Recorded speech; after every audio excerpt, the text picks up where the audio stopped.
Alors aujourd'hui, on va décortiquer un essai qui a fait pas mal de bruit. Tartuffe au bordel d'Alain Pocard.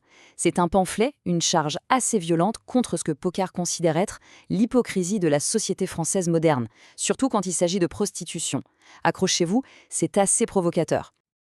Et pour bien démarrer, voilà une citation qui résume parfaitement l'esprit du livre. Le mieux est l'ennemi du bien, d'accord, mais avec eux, le pire est l'ennemi du mal. C'est une phrase assez ciselée, hein. En fait, avec ça, Pocard plante le décor. Il s'attaque d'emblée à ceux qu'il nomme les nouveaux puritains, et on comprend tout de suite que sa critique va être sans concession. Bon, entrons dans le vif du sujet. Le cœur de l'argument de Pocard, c'est quoi au juste? Eh bien, pour lui, c'est assez simple. L'homme moderne est un grand hypocrite. Surtout, et c'est là que ça devient intéressant, quand on parle de désir et d'argent. Alors, concrètement, comment se manifeste cette hypocrisie? Pocard soutient que la plupart des hommes, si on leur pose la question publiquement, vont jurer leur grand Dieu qu'ils n'ont jamais payé pour une relation sexuelle. Mais, selon lui, leurs actions racontent une histoire complètement différente. Il décrit ça un peu comme une comédie sociale, un jeu de rôle où tout le monde fait semblant. Et c'est là que sa démonstration est assez maligne. Il met en parallèle les dénégations publiques et ce qu'il appelle la réalité. D'un côté, on a le fameux « jamais de la vie, je paierai pas pour l'amour ».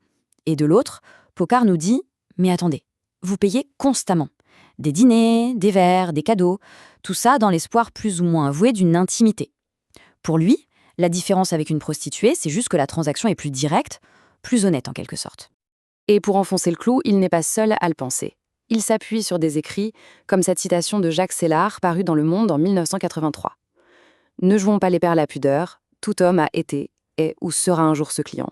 Un jour de solitude, de curiosité, d'ennui. » Pour Pocard, c'est la preuve que ce n'est pas une déviance, mais au contraire une expérience presque banale, universelle. Alors, si c'est une expérience si universelle, ça nous amène logiquement à l'étape suivante de son raisonnement. Pour Pocard, la prostitution n'est pas du tout une tare morale. Non, c'est bien plus que ça, c'est une nécessité sociale. Et voilà sa définition qui est au cœur de son livre. Pour lui, la prostitution est un fait normal, carrément consubstantiel à la nature humaine. Et surtout, c'est une soupape de sécurité sociale indispensable, c'est une image forte, l'idée d'une soupape. Ça veut dire que sans elle, la pression monterait et la machine sociale pourrait exploser. Donc loin d'être un problème, ce serait en fait une partie de la solution pour maintenir l'équilibre.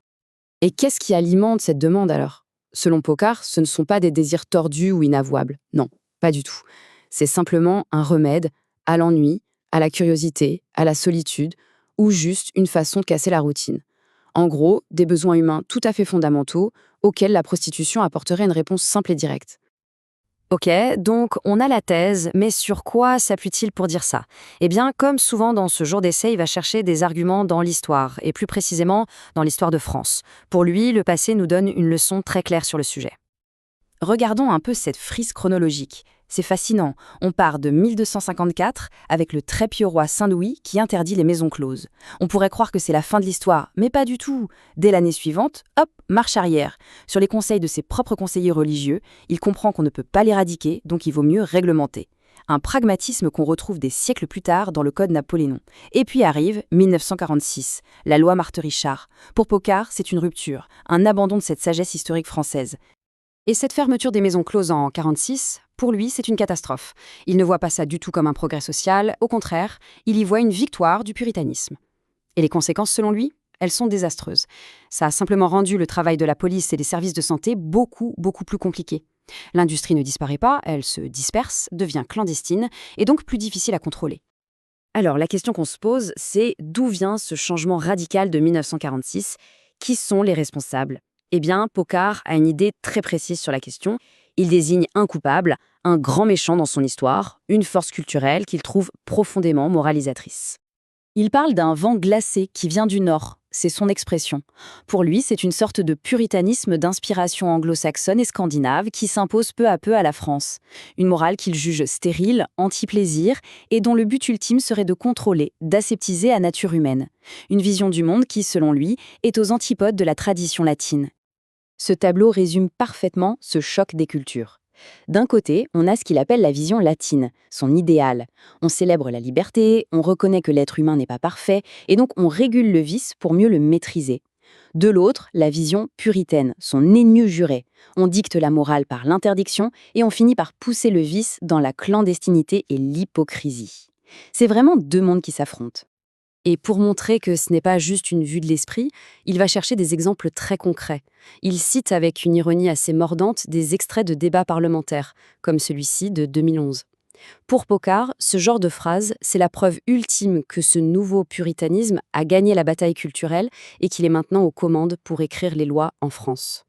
Bon, on a vu la critique, on a vu l'analyse historique, mais alors, il propose quoi concrètement? Toute cette démonstration nous amène à sa proposition finale, et vous allez voir, elle est pour le moins radicale. La question est donc posée. Quelle est la solution selon Pocard?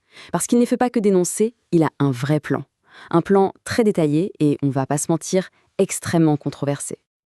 Alors, le voici ce fameux plan de Pocard. Premièrement, on rouvre les maisons closes. Mais attention, pas n'importe comment, elles deviendraient des institutions publiques. Deuxièmement, et c'est peut-être le plus spectaculaire, les prostituées auraient le statut de fonctionnaires. Oui, oui, de fonctionnaires, avec la sécurité sociale, la retraite, tout le package. L'idée derrière tout ça, c'est de faire d'une pierre deux coups, assécher le crime organisé et créer un cadre enfin sûr pour tout le monde. C'est rien de moins qu'une nationalisation. Et pour conclure ce décryptage, on va se quitter sur une dernière citation de l'auteur qui est peut-être la plus déroutante de toutes. Il écrit « Je professe que la relation entre une fille et son client est désintéressée et donc pure ». Voilà, c'est une affirmation qui résume à elle seule toute la provocation de sa pensée.